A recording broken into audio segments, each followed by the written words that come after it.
आकाशवाणी गोरखपुर से प्रादेशिक समाचार।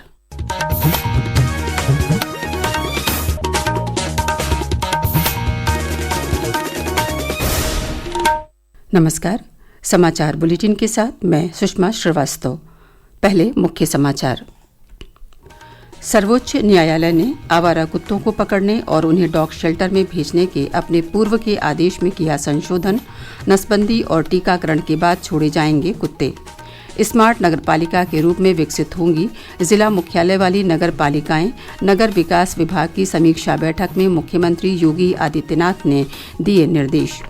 राष्ट्रपति द्रौपदी मुर्मू से अंतरिक्ष यात्री शुभांशु शुक्ला ने की मुलाकात। शुभांशु के 25 अगस्त को प्रस्तावित लखनऊ आगमन को लेकर भव्य स्वागत की तैयारियां तेज और प्रदेश के कई जिलों में अगले 2 दिनों तक भारी बारिश की चेतावनी। बारिश और बांधों से पानी छोड़े जाने के कारण कई नदियां उफान पर। और अब समाचार विस्तार से। सर्वोच्च न्यायालय ने आवारा कुत्तों को पकड़कर डॉग शेल्टर में रखने के अपने 11 अगस्त के आदेश में कल संशोधन कर दिया। न्यायमूर्ति विक्रमनाथ, न्यायमूर्ति संदीप मेहता और न्यायमूर्ति NV अंजारिया की पीठ ने निर्देश दिया कि पकड़े गए आवारा कुत्तों को नसबंदी और टीकाकरण के बाद उनके इलाके में छोड़ दिया जाना चाहिए। हालांकि रेबीज से संक्रमित या आक्रामक व्यवहार वाले कुत्तों को नहीं छोड़ा जाएगा, उन्हें डॉग शेल्टर में भी अलग रखा जाएगा। शीर्ष न्यायालय की इस पीठ ने कहा कि आवारा कुत्तों को भोजन देने के लिए अलग से जगह बनाई जाए और सार्वजनिक रूप से भोजन न दिया जाए। पीठ ने आवारा कुत्तों पर एक अखिल भारतीय नीति बनाने के लिए सभी केंद्र शासित प्रदेशों और राज्य सरकारों को पक्षकार बनाया है। राष्ट्रपति द्रौपदी मुर्मू ने संसद के मानसून सत्र में पारित ऑनलाइन गेमिंग विनियमन विधेयक 2025 को कल मंजूरी दे दी। ये विधेयक हानिकारक ऑनलाइन मनी गेमिंग सेवाओं पर प्रतिबंध लगाने के लिए लाया गया है। इस विधेयक के पास होने पर समाज के सभी वर्गों ने प्रसन्नता व्यक्त की है। लखनऊ विश्वविद्यालय के समाज शास्त्र विभाग के विभागाध्यक्ष डॉक्टर DR साहू ने कहा कि सरकार ने सही समय पर ये कदम उठाया है जो समाज को एक सकारात्मक दिशा में ले जाएगा। युवा वर्ग खास तौर पे और जो भी लोग इसमें जुड़ जाते हैं वो एक प्रकार की नशा हो जाता है। इसको रोकने के लिए सरकार की जो नियम स्वागत योग्य है, क्योंकि समाज में नियम जो है, जो रूल्स ऑफ लॉ जब एस्टैब्लिश होता है तो उसे एक पाबंदी लगती है। तो उस पाबंदी जो है वो सही समय पे लगा है और उसकी दुरुपयोग ना हो और उससे हमारे युवा वर्ग और जो भारत एक विकसित भारत के रूप में पूरे विश्व में अपने को मजबूत करने की बात करते हैं, तो इस तरह की डिस्ट्रैक्शन, इस तरह की जो चीजें हैं जिससे कि हम विपथगामी ना हो, ये एक भारत के भविष्य के लिए स्वागत योग्य है। मुख्यमंत्री योगी आदित्यनाथ ने कल नगर विकास विभाग की समीक्षा बैठक करते हुए जिला मुख्यालयों वाली नगर पालिकाओं को स्मार्ट नगर पालिका के रूप में विकसित करने की योजना का क्रियान्वयन प्रारंभ करने के निर्देश दिए। एक रिपोर्ट। समीक्षा बैठक में मुख्यमंत्री ने कहा कि स्मार्ट विकसित नगर पालिका योजना का उद्देश्य जिला मुख्यालयों की नगर पालिकाओं को आधुनिक, आत्मनिर्भर और नागरिक केंद्रित स्वरूप में विकसित करना है। मुख्यमंत्री ने कहा कि इस योजना को हब एंड स्पोक मॉडल पर लागू किया जा सकता है। इससे नगर पालिकाओं को सुरक्षा, निगरानी और शिकायत निवारण जैसी सेवाओं में आधुनिकता मिलेगी तथा संसाधनों का बेहतर उपयोग संभव होगा। समाचार कक्ष से दीपाली सिंह। बैठक में मुख्यमंत्री ने इलेक्ट्रिक बसों को प्रोत्साहित करने और इसके लिए चार्जिंग इंफ्रास्ट्रक्चर भी शीघ्र तैयार करने को कहा।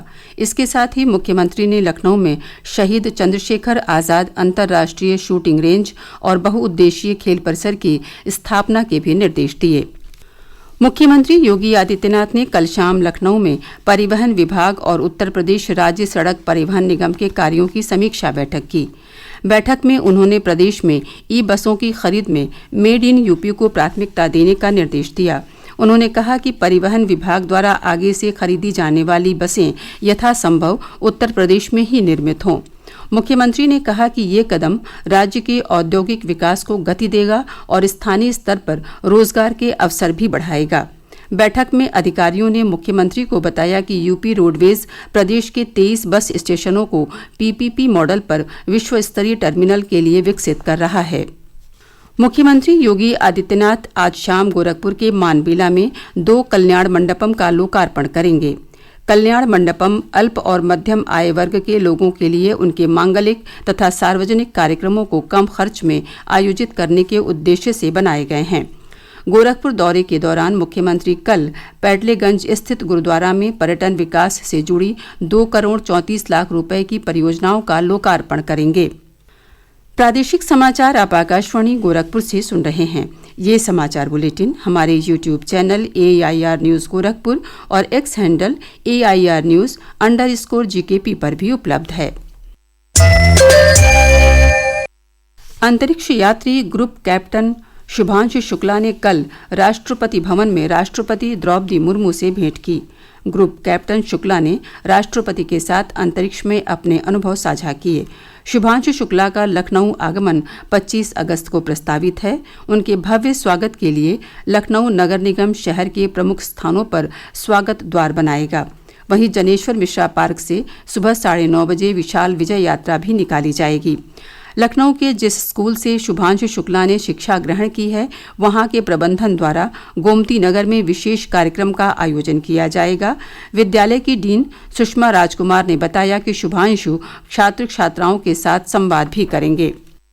बच्चे बहुत एक्साइटेड है, तो बच्चे स्वागत के लिए रेडी है। एयरपोर्ट पे थोड़े बच्चे जाएंगे उनको रिसीव करने। गोमती नगर विस्तार में जो हमारा ऑडिटोरियम है, वहाँ पे हम उनका स्वागत करेंगे। बीच में बच्चे रोड पे उनको वेट करेंगे, उनका अच्छे से स्वागत करेंगे। बैंड होगा, स्कूल बैंड होगा, फ्लैग मार्च होंगे, वो सब होंगे। पर अच्छे से वेलकम करके हम उनको ऑडिटोरियम में बिठाएंगे, उनका स्वागत होगा और वो बच्चों से इंटरैक्ट करेंगे और उनसे इंस्पिरेशन लेंगे।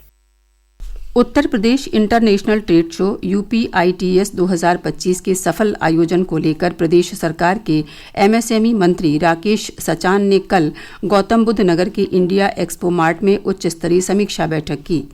बैठक में श्री सचान ने कहा कि सरकार का संकल्प उत्तर प्रदेश को वैश्विक व्यापार केंद्र के रूप में स्थापित करने का है। UPITS का आयोजन 25 से 29 सितंबर तक ग्रेटर नोएडा में होगा।